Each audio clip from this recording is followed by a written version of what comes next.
오늘 우리 함께 나누실 말씀은 누가복음 5장 27절부터 39절 말씀입니다. 누가복음 5장 27절부터 39절의 말씀 우리 다 같이 함께 합독하시겠습니다. 그 후에 예수께서 나가사 레위라 하는 세리가 세관에 앉아 있는 것을 보시고 나를 따르라 하시니 그가 모든 것을 버리고 일어나 따르니라. 레위가 예수를 위하여 자기 집에서 큰 잔치를 하니 세리와 다른 사람이 많이 함께 앉아 있는지라. 바리새인과 그들의 서기관들이 그 제자들을 비방하여 이르되 너희가 어찌하여 세리와 죄인과 함께 먹고 마시느냐. 예수께서 대답하여 이르시되 건강한 자에게는 의사가 쓸데없고 병든 자에게라야 쓸데있나니 내가 의인을 부르러 온 것이 아니요 죄인을 불러 회개시키러 왔노라. 그들이 예수께 말하되 요한의 제자는 자주 금식하며 기도하고 바리새인의 제자들도 또한 그리하되 당신의 제자들은 먹고 마시나이다. 예수께서 그들에게 이르시되 혼인집 손님들이 신랑과 함께 있을 때에 너희가 그 손님으로 금식하게 할 수 있느냐. 그러나 그날에 이르러 그들이 신랑을 빼앗기리니 그날에는 금식할 것이니라.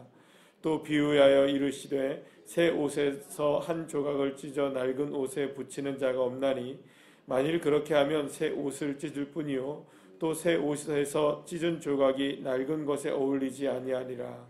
새 포도주를 낡은 가죽 부대에 넣는 자가 없나니 만일 그렇게 하면 새 포도주가 부대를 터뜨려 포도주가 쏟아지고 부대도 못 쓰게 되리라. 새 포도주는 새 부대에 넣어야 할 것이니라. 묵은 포도주를 마시고 새 것을 원하는 자가 없나니 이는 묵은 것이 좋다 함이니라. 아멘. 할렐루야. 예수님의 12 제자 가운데는 대부분의 사람들이 이제 어부 출신들이었습니다. 그 중에 가장 특이한 사람 한 명이 있었는데, 직업적으로 본다면 가장 특이한 사람이 있었는데, 바로 그 사람이 바로 오늘 이 본문에 나오는 세리 출신인 마태라고 알 수가 있습니다. 세리가 특별한 직업이었던 이유는 어떤 이유 때문에 그러냐면, 이스라엘 백성들에게 있어서 당시 이스라엘 백성들에게 있어서 가장 그 미움을 받고 또 이스라엘 백성들에게 인정을 받지 못했던, 심지어는 매국노로 이렇게 이제 인식이 되어질 뿐만 아니라 아예 사람 취급도 않고, 오늘도 이제 본문에서 보게 되면 세리를 누구와 같이 이제 한 족속으로 분류를 하게 되냐면 이제 죄인으로, 아주 이제 그냥 죄인으로 분류를 해버리게 됩니다. 세리는 다른 사람이 아니라 이제 세금을 걷는 사람이죠. 그래서 세금을 걷어가지고 그것을 누구에게 갖다 내는 사람일까요? 로마 제국에다가 갖다 내는 사람입니다. 그러니까 이스라엘 백성들이 생각할 때에는 자신들의 돈을 걷어가지고 황제를 섬기는데 그 일을 하는 사람이니까 이 사람은 매국노이기도 하고 또 죄를 짓는 사람이라고 생각했던 거죠. 그래서 이스라엘 백성들이 가장 혐오했던 세 부류의 사람이 있었는데, 첫 번째는 사마리아 사람, 그 다음에 세리, 그 다음에 여자, 이방인, 이 정도, 3-4명 정도의. 그래서 이렇게 직업적으로 본다면 이 세리는 굉장히 안 좋은 직업 가운데 속해 있습니다. 그러나 여러분, 그러면 이 세리는 돈이 없었을까요? 돈을 만지고 거기서 나오는 수익금으로 돈은 많이 갖고 있을 수 있었습니다. 그러나 사회적으로는 그만큼 인정을 받지 못했던 사람이었던 것이죠. 그런데 예수님이 지금 제자들을 부르실 때 있어서 어부들을 부르셨다. 어부들을 부르신 것도 사실은 그 당시에는 그 제자군에 속할 수 없는 그런 사람입니다. 그러니까 이렇게 생각하시면 됩니다. 선생님이라고 하죠. 선생, 랍비라고 하는 선생님이 있다면 그 선생님이 좋은 선생님이라고 한다면 그 제자들도 함부로 받지 않는 거예요. 그러니까 제자들도 나름대로는 수준 있는 사람들을 제자로 거느려야 여러분들 그 선생도 빛이 나고 제자들도 빛이 나는 겁니다. 그래서 실제로 당시 고대 사회 때의 풍습이나 이런 것들을 보게 되면 좋은 선생님들을 자신의 스승으로 삼기 위해서 뭘 가지고 가느냐, 이렇게 돈 같은 거를 가져가서 나를 좀 제자로 삼아 주십시오 하는 사람들이 굉장히 많았습니다. 그래서 좋은 선생님들에게는 줄을 서는 거예요, 제자가 될 사람들이. 근데 여러분들, 예수님이 제자라고 하는 사람들을 불렀을 때에 어부들을 부르시고 또 오늘 이 본문에서 나오는 세리 같은 사람들을 불렀단 말이에요.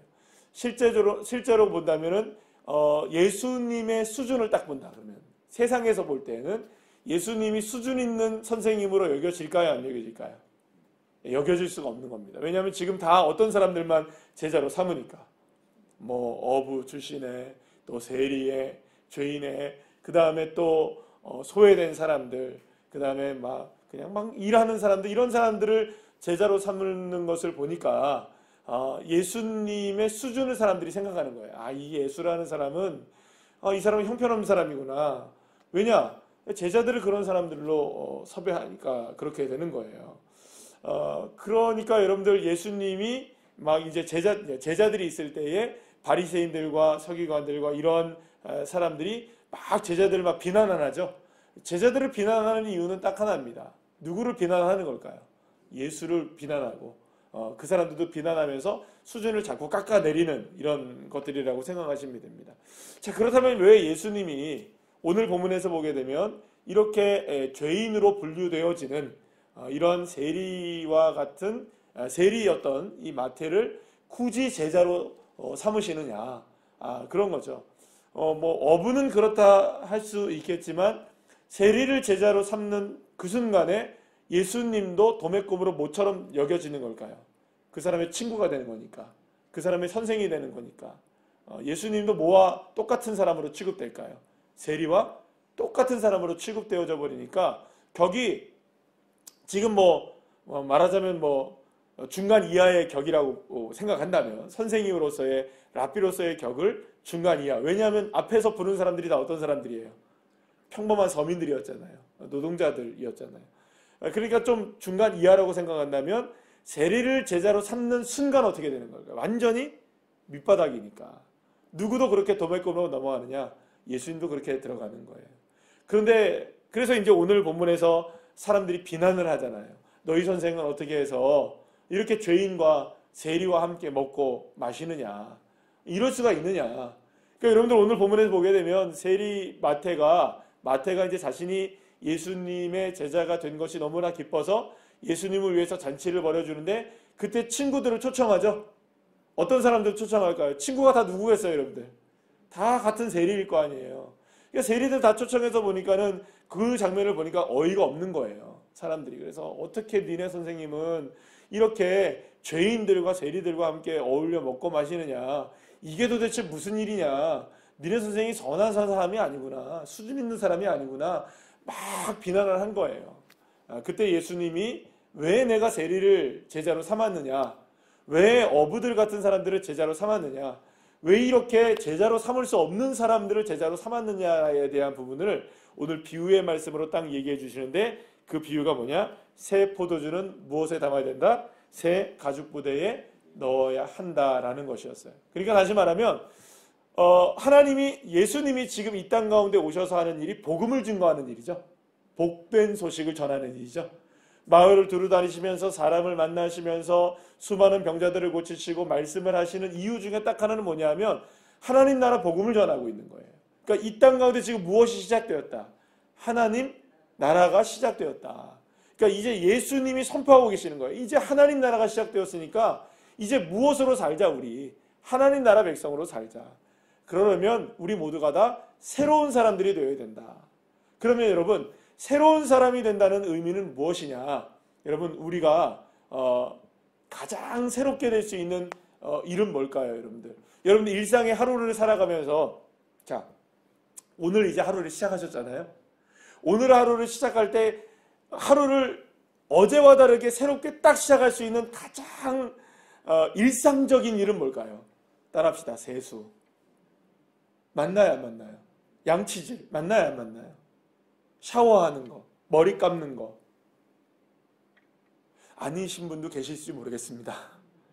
대부분은 하루를 우리가 일상적으로 시작할 때에 하루가 마감될 때 씻고 또 잠자고 일어나면 나가기 전에 씻고 다 이렇게 꾸미시죠?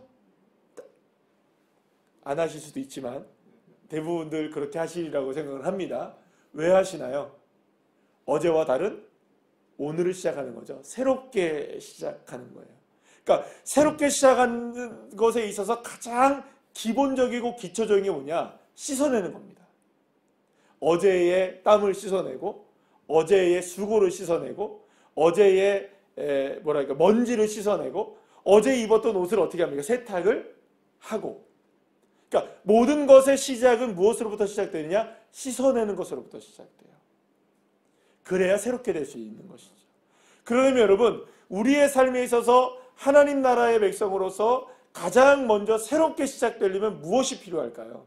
우리의 삶의 연약한 부분들과 죄성과 우리에 대해서 있는 많은 부족한 부분들이 다 깨끗하게 씻겨져야만 하는 거죠. 그래야 새롭게 시작할 수 있는 겁니다. 그래서 예수님이 지금 죄인을 부르시고 세리를 부르시고 과부의 친구들이 되어주시고 고아의 친구들이 되어주시고 소외된 사람들, 그 죄인들을 찾아다니시면서 하나님 나라 복음을 선포하시는 이유는 뭐냐면 그 사람들에게 복음이 필요한 것이죠. 왜냐? 많이 연약한 사람들에게 이제 새롭게 시작하자. 그러려면 우리 무엇보다 시작하자? 우리의 모든 연약한 죄부터 다 씻어내자는 것이죠. 그리고 나서 그 삶의 새로운 삶을 우리가 살아가자. 예수님께서 저와 여러분을 이렇게 제자로 삼으신 이유는요, 저와 여러분이 괜찮기 때문에 그런 게 아닙니다. 저와 여러분이 좀 나은 인생이어서 여러분들 우리가 하나님의 자녀가 되고, 저와 여러분이 좋은 인생이어서 우리가 이 새벽에 나와서 예배를 드리고 하나님의 자녀가 되고 구원을 받은 게 아닙니다. 저와 여러분이 부족하고 연약한 거 다 아심에도 불구하고 우리를 새 부대에 넣으셔서 새롭게 하시기 위해서 터지는 인생이 아니라 단단해지는 인생이 되어지고, 더 오늘 본문의 맨 마지막에 되죠. 묵은 것이 좋다 이렇게 되죠. 여러분, 포도주는 새 포도주가 좋나요? 묵은 포도주가 맛있나요? 안 먹어봐서 잘 모르겠네요. 그죠? 근데 우리가 통상적으로 보면 오래되고 이런 아주 된 포도주가 맛있다 그래요. 그러면 이 말은 무슨 말이냐면요, 새 포도주를 딱 담은 다음에 그 포도주가 새롭게 되고 모든 것이 딱 포장이나 뭐 이런 것들이 딱 정확하게 새 부대에 넣어져야 그게 오랫동안 묵은 포도주가 오래 가는 거죠.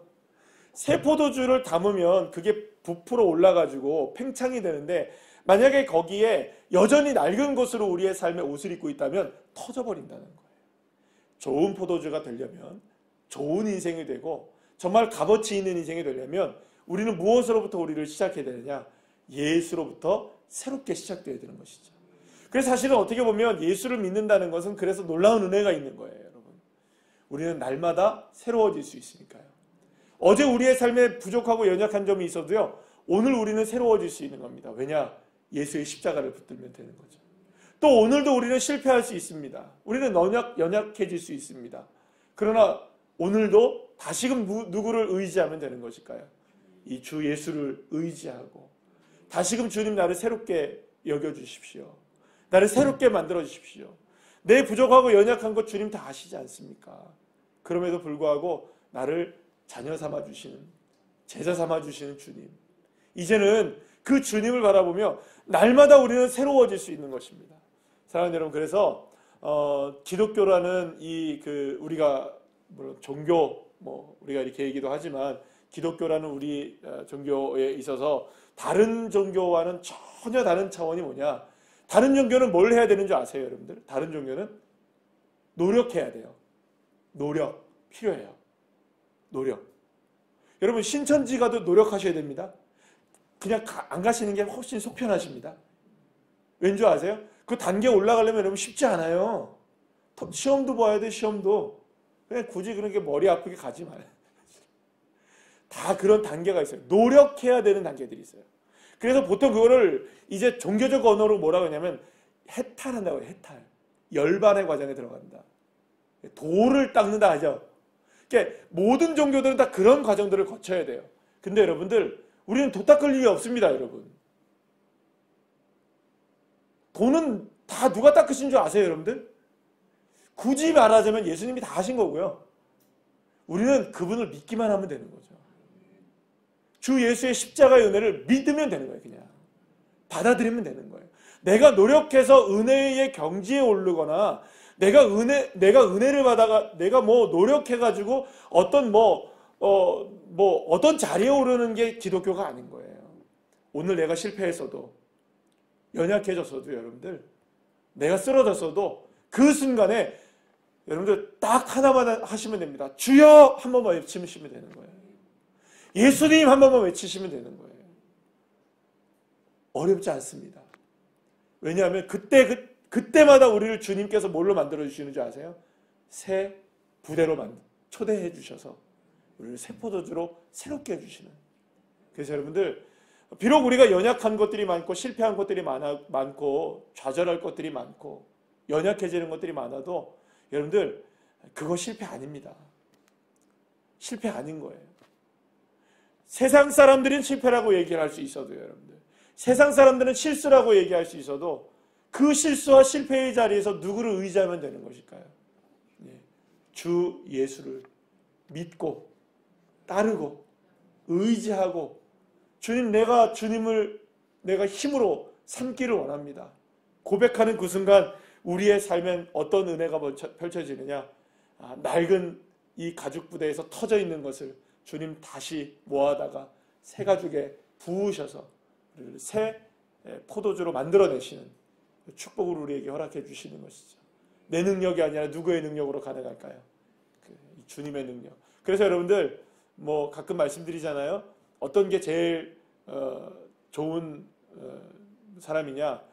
뛰는 놈 위에 나는 놈이 있고 나는 놈 위에 무슨 놈이 있다고요? 붙어있는 놈이 있는 거죠. 그죠? 누구한테 딱 붙어있으면 될까요?